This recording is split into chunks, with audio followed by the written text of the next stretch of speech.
கரைபடிந்த தமிழகத்தை எங்கள் தலைவர் சுத்தப்படுத்துவார், அதற்கு சிறிய உதாரணம்தான் இது என கூறி மக்களை காப்போம் தமிழகத்தை மீட்போம் புரட்சி பயண கூட்டத்தில் ஏற்பட்ட குப்பைகளை அள்ளி தூய்மை பணியாளராக மாறிய பொன்மணி பாஸ்கரன் முன்னாள் மாவட்ட சேர்மன்.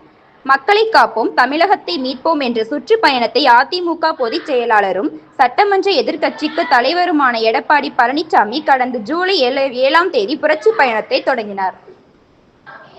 அன்றிலிருந்து பல்வேறு சட்டமன்ற தொகுதிகளுக்கு சென்று மக்களை சந்தித்து அதிமுக ஆட்சியின் சாதனைகள் மற்றும் திமுக ஆட்சியில் நடைபெற்று வரும் சட்ட ஒழுங்கு சீர்கேடு உள்ளிட்டவைகளை சுட்டிக்காட்டி பேசி வருகிறார்.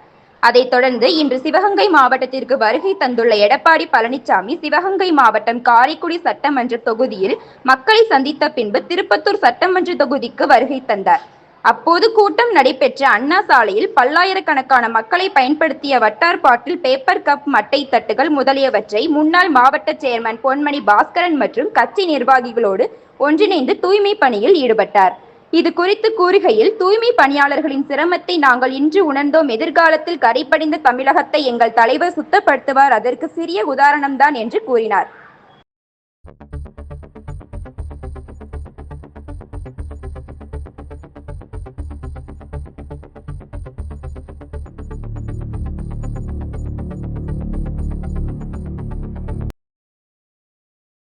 மாவட்டம் திருப்பத்தூர் சட்டமன்ற தொகுதிக்கு எங்களுடைய இயக்கத்தினுடைய தலைவர், நாளைய தமிழக முதல்வர், விவசாயிகளுடைய காவலர் அண்ணன் எடப்பாடியார் அவர்கள் வருகிறது. மக்களுடைய கோரிக்கையோடு மக்களுக்காக உழைக்க வேண்டும் என்பதற்காக, இந்த தொகுதியை மீட்க வேண்டும் என்பதற்காக, மக்களை காப்போம் தமிழகத்தை மீட்போம் என்ற உறுதிமொழியோடு வருகின்றார்கள். அவர்கள் வந்த இடத்தில் கிட்டத்தட்ட பல்லாயிரக்கணக்கான பொதுமக்கள் கூட்டமாக நின்று அவர்களுடைய பேச்சை கேட்ட வண்ணம் இருந்தார்கள்.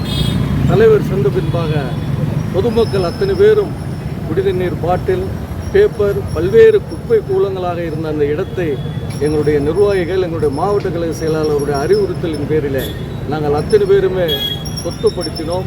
எங்களுடைய நோக்கம் ஒன்றுதான், தூய்மை பணியாளர்களுடைய சிரமம், அவருடைய கஷ்டம் என்பதை நாங்கள் இன்று புரிந்து கொண்டோம்.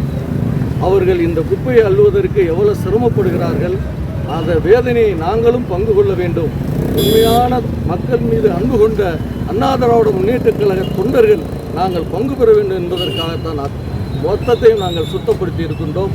எங்கள் தலைவர் வைத்த இந்த பாதம், புண்ணிய பாதம், எதிர்காலத்தில் திருப்பத்தூர் சட்டமன்ற தொகுதியை மீட்போம் என்ற ஒரு நம்பிக்கையோடு இன்று நாங்கள் மக்கள் பணி செய்து வருகின்றோம். இன்றைய தினம் நாங்கள் சுத்தப்படுத்தியது எதிர்காலத்தில் தமிழகத்தையும் தமிழ்நாட்டு மக்களையும் கரைபடிந்த ஆட்சியில் இருந்து எங்களுடைய தலைவர் சுத்தப்படுத்துவார் என்பதற்கு ஒரு சிறிய உதாரணம் தான் இது. மக்களை காப்போம், மக்களை காப்போம், திருப்பத்தூர் தொகுதியை மீட்போம்.